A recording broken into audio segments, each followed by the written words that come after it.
Втората половина од грејната сезона, голем број од ромското население останува без огрев. Крајно негативно се одразува врз зелениот шумски појас околу Кочани, бидејќи жителите од периферните делови на градот за да се згреат, сечат се што ќе им дојде под рака.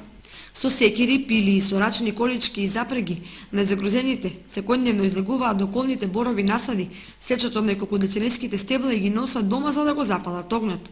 Шумската полиција, иако постојано на терен и ги следи состојбите, не е во состојба целосно да ја елиминира оваа негативна појава. Граѓаните кои бесправно ја сечат шумата, добро се организирани и секогаш имаат информација каде се движат чуварите на шумата, па действуваат брзо. Само сечат, само сечат. Доведете некој ама само нешто. Повеќе им спорам.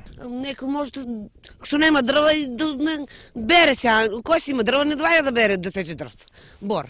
Повеќе се сече од порано, сега не. Не е добро, тоа е штетно. Борчињата да се сечат. Покрај бесправната сеча во околината на градот, таа се поголем замав зема во планинските предели, особено во близина на населените места. Затоа не случајно редиштата околу Нивичани се соголени, а пустоши им се заканува и на коритата околу секата Пантелеи и Рајчани. Локалната власт преку шумската полиција пред 2 години се обиде да ја спречи бесправната сеча во атарот на овие села, меѓутоа мештаните организирано се спротивставија со образложение дека нема од што да екзистираат.